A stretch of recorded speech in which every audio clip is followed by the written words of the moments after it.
Hello दोस्तों। आज हम इस वीडियो में जानेंगे कि साक्षी का प्रति परीक्षण करते समय विटनेस बॉक्स में साक्षी के हालचाल, भाव-भंगिमा किस प्रकार साक्षी को प्रभावित करते हैं। साक्षी का विटनेस बॉक्स में भाव-भंगिमा। किसी साक्षी का आंतरिक भाव जानने के लिए यह आवश्यक है कि कूट परीक्षण करने वाला अधिवक्ता मुख्य परीक्षा के समय ही साक्षी के बर्ताव और व्यवहार पर पैनी दृष्टि रखे और उसके हर भाव का बारीकी से अध्ययन करें, क्योंकि यह सर्वमान्य सत्य है कि मानसिक भाव आंखों से और चेहरे से तथा बात करने की रीति से जाने जा सकते हैं। जैसा कि क्या साक्षी किसी विपक्षी के प्रति घृणा रखता है, झूठी बात बना रहा है अथवा सत्य कह रहा है। यह सभी भाव उसकी आंखों से तथा उसके चेहरे से जाने जा सकते हैं। इसके अतिरिक्त साक्षी की आवाज़ से भी उसके हृदय के मानस पटल पर जो भाव है वह जाने जा सकते हैं। गवाह की घबराहट, गवाह द्वारा किसी बात का उत्तर देने के लिए पर्याप्त समय तक विटनेस बॉक्स में चुप खड़े रहना, यह दर्शाता है कि साक्षी अपनी स्मरण शक्ति पर जोर देकर उस प्रश्न का उत्तर ढूंढ रहा है अथवा बना रहा है। प्राय देखा गया है कि निम्न बुद्धि के गवाह महत्वपूर्ण प्रश्नों के उत्तर के लिए बहुत समय लगाते हैं। वह सोचते रहते हैं तथा इस प्रकार का बहाना करते हैं कि जैसे उन्हें उत्तर भूल गया हो, तथा वह अपनी स्मरण शक्ति पर जोर देकर उसे पुनः याद करके उत्तर देना चाहते हो। वास्तव में ऐसा नहीं होता है। देखा यह गया है कि गवाह उस प्रश्न का उत्तर अपनी बुद्धिमत्ता के अनुसार सोच समझकर देना चाहता है। हैरिस ने अपनी पुस्तक हिंट्स ऑन एडवोकेसी में इस परिस्थिति का वर्णन करते हुए लिखा है कि यदि आप मुख्य परीक्षा के समय इस तथ्य का निर्णय करने में समर्थ हो जाते हैं कि आपका किस प्रकार के साक्षी से पाला पड़ा है, तो मुख्य परीक्षा के समय ही आप इस निष्कर्ष पर शीघ्र पहुंच सकते हैं कि गवाह ने जो गवाही बताई है अथवा बताने जा रहा है, उसकी कहानी रटी हुई है अथवा पढ़ाई हुई है, या वह कहानी जो याद करके आया है वह न्यायालय में बता रहा है। और यदि उसने अपनी कहानी को कंठस्थ कर रखा है तो वह तब सत्य नहीं है, विशेषकर उन परिस्थितियों में जब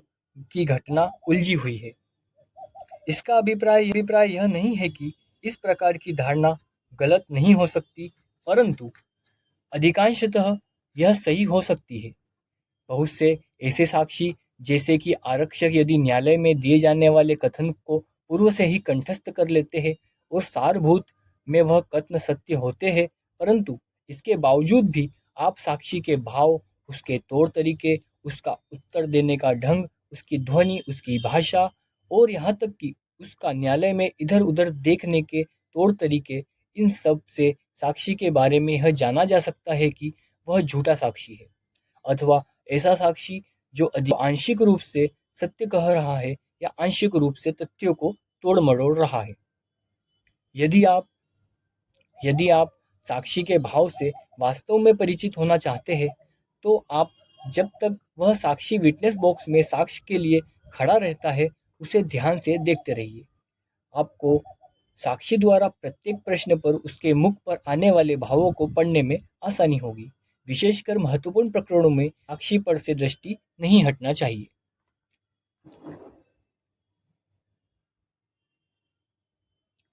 एक ऐसे ही प्रकरण में जिसमें कि साक्षी ने एक तथ्य का मुख्य परीक्षण में वर्णन किया, संदेह होने पर कि गवाह अपना कथन कंठस्थ करके आया है, उसके प्रति परीक्षण में उससे उन्हीं तथ्यों को जो उसने मुख्य परीक्षण में कहे थे वर्णन कराया गया, तो उसने अक्षरशः वर्णन किया।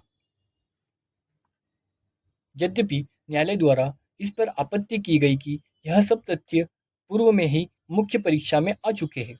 तो न्यायालय से यह निवेदन किया गया कि यह साक्षी तथ्यों के बारे में कुछ नहीं जानता है, अपितु कंठस्थ कराई गई कहानी न्यायालय में बता रहा है।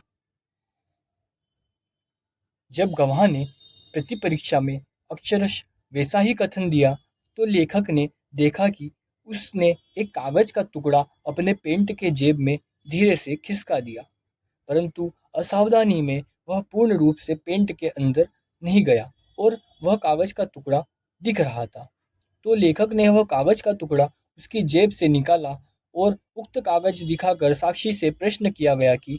यह कागज किसने लिख कर दिया है, तो गवाह ने तत्परता से उत्तर दिया कि विपक्षी अभिभाषक ने उसे अपने हाथों से लिख कर दिया है। यह पूछने पर कि लिख कर देने के बाद क्या कहा, तो गवाह ने घबराहट में स्वीकार किया कि उन्होंने इसे कंठस्थ करने के लिए कहा था। वह हस्तलिखित कागज का टुकड़ा न्यायालय के रिकॉर्ड पर रखवा दिया गया। उसे पढ़ने से पाया गया कि जो कथन साक्षी ने अपने मुख्य परीक्षा में दिया तथा प्रति परीक्षा में पुनः उसे दोहराने के लिए कहने पर दोबारा दोहराया है, वह लिखित कागज के अनुसार अक्षरश समान है। इस प्रकार मुख्य परीक्षा में साक्षी के व्यवहार पर पूर्णतः ध्यान रखने के कारण ही लेखक को यह संदेह हुआ कि वह साक्षी अपना कथन कंठस्थ करके आया है, और इसी आधार पर जब साक्षी से उस कथन को पुनः दोहराने के लिए कहा गया तो उसने उस अक्षरश दोहराया। तो इस संदेह की पुष्टि हो गई कि जब उसने कागज का टुकड़ा अपनी पैंट के बाएं जेब में डाला तो इस संदेह की और अधिक पुष्टि हो गई, और अंत में जब उस कागज के टुकड़े को निकाल कर देखा गया तो संदेह वास्तविकता में परिवर्तित हो गया। किसी गवाह पर प्रतिपरीक्षण की कला का अच्छा प्रदर्शन करने के लिए तथा उस गवाह पर प्रतिपरीक्षण में सफलता के लिए यह आवश्यक है कि उसकी मानसिक स्थिति को, जब वह साक्ष्य के लिए विटनेस बॉक्स में खड़ा होता है, तो उसके प्रत्येक हाव भाव, उसके बोलने का ढंग, उसकी आवाज़, उसका लहजा, उसके मुख पर प्रश्नों के उत्तर देते समय घबराहट, रुक रुक कर उत्तर देना, माथे पर पसीना आना आदि बातों को ध्यानपूर्वक देखना चाहिए। यह एक प्रकार से साक्षी तथा अधिवक्ता के बीच युद्ध के समान परिस्थिति होती है। कुछ लोग साक्षी के बोलचाल के ढंग से तथा उसके साक्ष्य देने के ढंग से इन तथ्यों को इस प्रकार जोड़ते हैं जिससे कि एक जानबूझकर झूठ बोलने वाला साक्षी प्रतिपरीक्षण करने वाले अधिवक्ता के सामने युद्ध में हथियार डाल देते हैं। यह कहना कठिन है कि यह सब क्या है, वह कैसे होता है, परंतु इतना कहा जा सकता है कि लगातार अभ्यास ही एक अधिवक्ता को इतना ज्ञान तथा इस संबंध में सही निर्णय लेने की शक्ति प्रदान करता है। एक अनुभवी अधिवक्ता साक्षी पर से अपनी आंखें मुख्य परीक्षण के समय से ही नहीं हटाता। जब उसका विपक्षी अधिवक्ता जब साक्षी का परीक्षण कर रहा होता है तो वह साक्षी के मुखार बिंदु से शब्दों का उच्चारण, अंगों की प्रत्येक हलचल, प्रत्येक हाव भाव पर खोजपूर्ण दृष्टि रखता है। इस प्रकार दृष्टि रखने पर साक्षी के संबंध में अनेक तथ्य अधिवक्ता की दृष्टि में आ पाते हैं, जिनके आधार पर उसे उस साक्षी की बाबत सही निष्कर्ष पर पहुंचने में सहायता मिलती है।